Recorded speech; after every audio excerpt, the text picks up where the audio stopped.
ഇന്ന് നമ്മൾ നല്ലൊരു അടിപൊളി കല്യാണത്തിന് പോയിട്ടോ. അപ്പോൾ ഇവിടെ അടുത്തുള്ളൊരു ഓഡിറ്റോറിയം ആണ് കേട്ടോ, വലിയൊരു ഓഡിറ്റോറിയമാണ്. അപ്പോൾ അതിൽ ആദ്യമായിട്ടാണ് കേട്ടോ ഒരു കല്യാണം നടക്കുന്നത്. അത്യാവശ്യം പാർക്കിംഗ് സ്പേസ് ഉണ്ട്, പിന്നെ കുട്ടികൾക്ക് കളിക്കാനുള്ള സ്ഥലമുണ്ട്. അപ്പോൾ അത്യാവശ്യം നല്ല വെയിലായതുകൊണ്ട് ആ ഒരു വീഡിയോ ഒന്നും എടുക്കാൻ പറ്റിയില്ല കേട്ടോ, നല്ല വെയിലത്ത് നടക്കാൻ പറ്റാത്തതുകൊണ്ട്. ഇത് ആ ഹാളിലേക്ക് വന്നിട്ട് നമ്മൾ ആദ്യം തന്നെ, ഇപ്പോൾ ഇവിടെ അധികം ആളൊന്നുമില്ല കേട്ടോ. അപ്പോഴേക്ക് നമ്മൾ കഴിക്കാൻ പോയിട്ട് വേഗം വന്ന വഴി തന്നെ കുറച്ച് ഹാളിൽ നിന്നിട്ട് നമുക്ക് വേഗം കഴിക്കാൻ പോയി. അപ്പോൾ ഈ ഒരു കഴിക്കുന്ന ഏരിയ ആണെന്നുണ്ടെങ്കിൽ നല്ല ഭംഗിയുണ്ട് കേട്ടോ, പെയിൻറ്റിങ്ങൊക്കെ ചെയ്തിട്ടും ഫാനൊക്കെ അത്യാവശ്യം എല്ലായിടത്തും ഫാനുണ്ട്.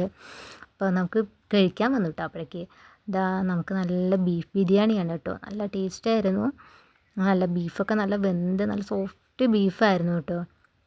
പിന്നെ നമുക്ക് ചിക്കൻ ഫ്രൈ ഉണ്ട്, സലാഡ് ഉണ്ട്, മുന്തിരി കൊണ്ടുള്ള അച്ചാറുണ്ട്, നല്ല ടേസ്റ്റായിരുന്നു.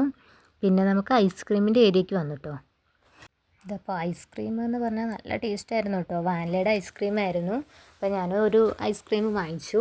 പിന്നെ നമുക്ക് ആ ഏരിയയിൽ തന്നെ പോപ്കോൺ ഉണ്ടായിരുന്നു, പിന്നെ ലെമൺ ടീ, ഗ്രീൻ ടീ, അങ്ങനെ കുറേ തരം ടീ ഉണ്ടായിരുന്നു കേട്ടോ. പിന്നെ നമ്മളൊരു പോപ്കോൺ കൂടി വാങ്ങിച്ചു കേട്ടോ, നല്ല ടേസ്റ്റായിരുന്നു, മസാലയൊക്കെ ഇട്ട് പോപ്കോൺ ആയിരുന്നു.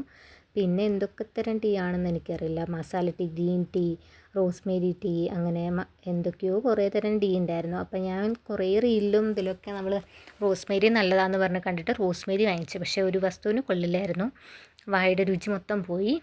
പിന്നെ നമ്മൾ കഴിച്ച് കഴിഞ്ഞിട്ട് വേഗം ഹോളിലേക്ക് വന്നു കേട്ടോ. ഹോളിലൊക്കെ നല്ല ഗാനമേളയാണ് കേട്ടോ. ഗാനമേള എന്ന് പറയുമ്പോൾ 2 പേരേ ഉള്ളൂ കേട്ടോ. അപ്പോൾ അവർ നിന്നിട്ട് പാട്ട് പാടുന്നുണ്ട്. അപ്പോൾ നല്ല നല്ല പാട്ടുകൾ പാടുന്നുണ്ട് കേട്ടോ, പഴയ പാട്ടുകളൊക്കെ, പഴയ ആൽബം പാട്ടുകളൊക്കെ പാടുന്നുണ്ട്. ഓ സൈനബ, ആ പാട്ടൊക്കെ നന്നായിട്ട് പാടുന്നുണ്ടായിരുന്നു കേട്ടോ അവർ. പിന്നെ കുട്ടികളൊക്കെ അവിടെ ഉണ്ടായിരുന്നു. അപ്പോൾ കുറച്ചൊക്കെ കഴിഞ്ഞപ്പോഴേക്ക് കുട്ടികളൊക്കെ വന്ന് നിന്നിട്ട് ഡാൻസ് കളിക്കാൻ തുടങ്ങി കേട്ടോ. അപ്പോൾ അപ്പോഴാണ് ഒരു കുഞ്ഞിക്കുട്ടി അവിടെ സാരിയൊക്കെ എടുത്ത് വന്നിട്ട് ഡാൻസ് കളിക്കുന്നുണ്ട് കേട്ടോ. അപ്പോൾ ഞാൻ അവളെ എടുത്തു. അവൾ കുറേ സ്റ്റേജിൽ നിന്ന് അവിടെ നിന്നൊക്കെ ഒരു തപ്പിയിട്ട് ഓരോ പൂവൊക്കെ പൊക്കി എടുത്തിട്ടുണ്ട്. അപ്പോൾ അത് അപ്പുറത്തൊരു കുട്ടി നിന്ന് ഡാൻസ് കളിക്കുന്നുണ്ട് കേട്ടോ. അവൻ്റെ ഉമ്മ അവനെ പിടിച്ച് വെച്ചൊക്കെയാണ് ഡാൻസ് കളിക്കാൻ പോകണ്ടെന്ന് പറഞ്ഞിട്ട്, കാരണം നല്ല വികൃതി കുട്ടികളാണ് കേട്ടോ. അപ്പോൾ നല്ല രസമായിരുന്നു കേട്ടോ കുട്ടികളുടെയൊക്കെ കളി കാണാൻ. കുട്ടികൾക്കൊക്കെ ഭയങ്കര സന്തോഷമായിരുന്നു കേട്ടോ. കല്യാണത്തിൽ വരികയെന്ന് പറഞ്ഞാൽ തന്നെ കുട്ടികൾക്ക് ഭയങ്കര സന്തോഷമല്ലേ. ഇതാ കുട്ടികളൊക്കെ ഇതാ ഡാൻസ് കളിക്കുന്നു, നല്ല കളിയായിരുന്നു. അപ്പോൾ ഇതാ അവർ ഇല്ലുമിനാട്ടി കേട്ടോ കളി പാടുന്നത്, ആ പാട്ടിനാണ് ഇവർ ഡാൻസ് കളിക്കുന്നത്. നല്ല രസമായിരുന്നു, സൂപ്പർ കല്യാണമായിരുന്നു. ഇതായിരുന്നു കേട്ടോ ലാസ്റ്റത്തെ പാട്ട്, കില്ലിത്തെ പാട്ട്, എന്നെ പോതുമാ, ആ പാട്ടാട്ടോ. അപ്പോൾ അതൊക്കെ കഴിഞ്ഞപ്പോൾ കുട്ടികളോട് പോകുമ്പോൾ ചെറിയ സങ്കടമായിട്ട് കുട്ടികൾക്ക്. നല്ല രസമായിരുന്നു കുട്ടികളുടെ കളി.